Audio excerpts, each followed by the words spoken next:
Kisah hidup Raja Akbar yang agung. Kaisar Mughal paling berpengaruh dalam sejarah India. Masa kecil dan awal kehidupan. Jalaluddin Muhammad. Akbar lahir pada 15 Oktober tahun 1542 di Umarkot, Sindh sekarang di Pakistan. Ayahnya, Humayun, adalah Kaisar Mughal kedua. Tetapi saat itu, dalam pengasingan, setelah dikalahkan oleh Sher Shah Suri, ibunya, Hamidah Banu Begum, adalah seorang wanita bangsawan Persia. Akbar lahir dalam kondisi penuh tantangan. Karena dinasti Mughal hampir kehilangan kekuasaannya di India. Saat kecil, Akbar tidak mendapatkan pendidikan formal seperti ayah dan kakeknya, Babur. Karena keluarganya terus berpindah-pindah akibat situasi politik yang tidak stabil.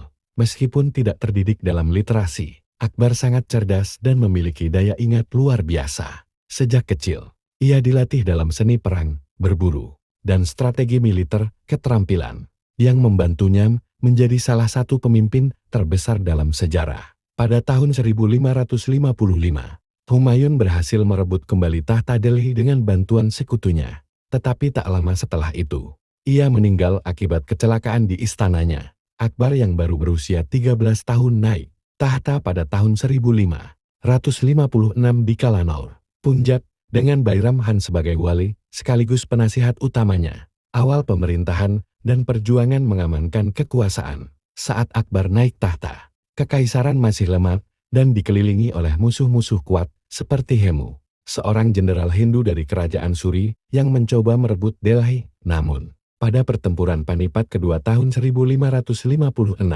Akbar yang masih muda, dengan dukungan Bairam Khan, berhasil mengalahkan Hemu dan mengamankan Delhi serta Agra. Setelah kemenangannya, Akbar mulai memperluas wilayah Mughal dengan menaklukkan kerajaan-kerajaan India yang masih merdeka. Pada awal pemerintahannya, Bairam Khan banyak mengambil keputusan atas namanya. Tetapi setelah beberapa tahun, Akbar ingin memerintah sendiri. Pada tahun 1560, ia mengasingkan Bairam Khan dan mulai memerintah secara independen. Puncak kejayaan dan ekspansi wilayah. Setelah memegang kendali penuh, Akbar mulai menaklukkan kerajaan-kerajaan besar di India. 1. Rajputana tahun 1570-an. Akbar berhasil menaklukkan sebagian besar wilayah Rajput, tetapi tidak dengan perang semata. Ia menjalin aliansi dengan banyak penguasa Rajput melalui pernikahan politik, termasuk menikahi Jodhelbai, seorang putri Rajput dari Amber. Banyak bangsawan Rajput yang kemudian bergabung dengan tentara Mughal sebagai jenderal dan administrator.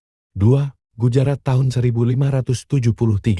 Gujarat adalah wilayah penting karena merupakan pusat perdagangan maritim. Akbar mengalahkan Sultan Gujarat dan menggabungkannya ke dalam Kekaisaran Mughal. 3. Benggala dan Bihar tahun 1574 hingga 1576. Akbar memperluas kekuasaannya ke timur dengan menaklukkan Benggala, Bihar, dan Orissa. 4. Kashmir tahun 1586. Akbar mengirim pasukan untuk menaklukkan Kashmir, sebuah wilayah pegunungan yang strategis. 5. Sindh dan Baluchistan tahun 1590-an. Untuk mengamankan perbatasan barat, Akbar menaklukkan wilayah Sindh dan Baluchistan. Keberhasilannya dalam ekspansi wilayah menjadikan Kekaisaran Mughal sebagai salah satu kerajaan terbesar di dunia pada saat itu. Kebijakan sosial dan administratif. Selain seorang penakluk, Akbar juga dikenal sebagai pemimpin visioner dengan berbagai kebijakan reformasi. 1. Toleransi beragama. Akbar menyadari bahwa India adalah negeri dengan banyak agama dan kelompok etnis. Untuk mengurangi ketegangan, ia menghapus pajak jizya bagi non-muslim pada tahun 1564.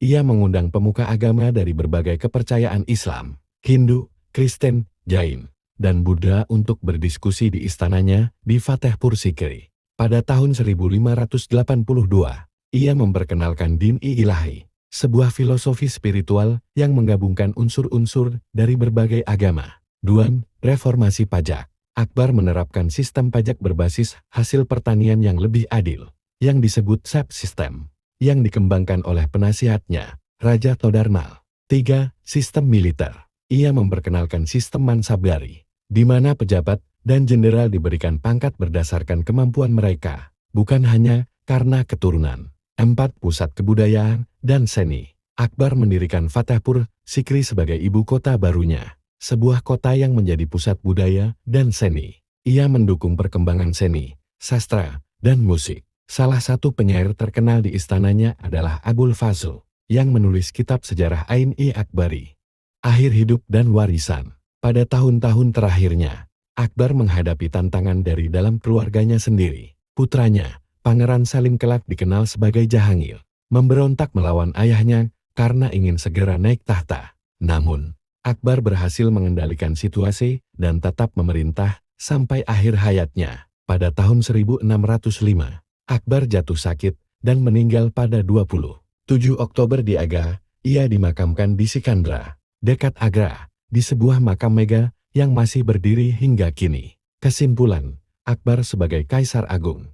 Akbar bukan hanya seorang penakluk, tetapi juga seorang pemimpin yang visioner dan reformis. Ia berhasil menyatukan India di bawah kekaisaran Mughal dengan pendekatan militer dan diplomasi yang cerdas. Kebijakannya dalam toleransi beragama, reformasi pemerintahan, dan pembangunan kebudayaan membuatnya dikenang sebagai salah satu pemimpin terbesar dalam sejarah India. Warisan Akbar tetap hidup dalam budaya India, terutama dalam arsitektur, seni, dan sistem pemerintahan yang ia bangun. Ia dijuluki Akbar yang Agung karena kepemimpinannya yang luar biasa dalam mengelola salah satu kekaisaran terbesar di dunia.